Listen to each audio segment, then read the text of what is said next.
I have one question for staff for utilities.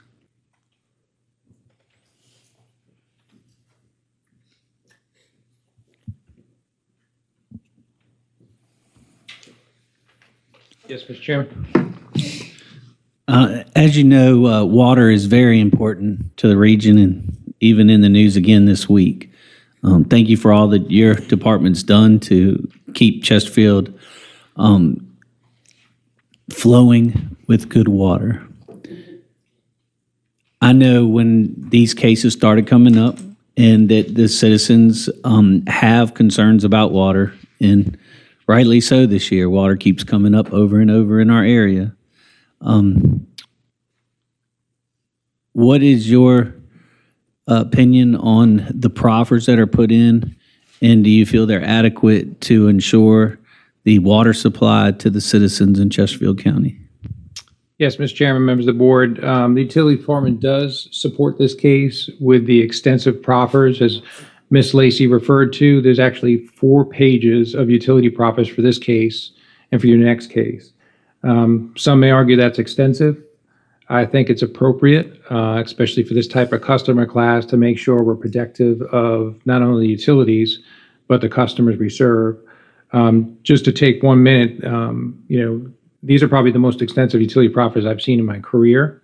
And some of the proffers are very creative, and they protect the utility and go to some of the points the applicant made about large water use.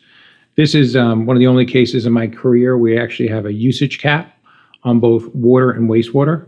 The usage cap was developed based on the current zoning and the current land use designation in the comprehensive plan, multiplied by what we see those categories as typical water use, and that's existing. That's not the proposed I-2 zoning. And so for each of these cases, it limits how much water the case can use. For the Watkins case, it's 2,428 gallons per day per acre. For this size project, that comes out to 0.85 million gallons a day. And that if the applicant wants to change that usage cap, it has to be approved by utilities, and there's special conditions I can get into if the board wants me to. But again, there's oversight to make sure that we're protective of the Department of Utilities and the customers we serve. The other detail is that this case also requires an extensive and detailed utility operations plan. That operations plan is required to be submitted to the Department of Utilities and approved by utilities, and it focuses on information like contact person. So if we have any kind of operational issues, we can contact the person on site so that we can coordinate our operations. There requires a coordination of peak hourly demands, seasonal changes in demand, infrastructure needs, and it addresses infrastructure needs so that it doesn't adversely affect how we operate the water utility. And as you mentioned, water utilities have been in the news, and we've been successful on traversing that and keeping all our customers in safe and reliable water service. So we take that very seriously.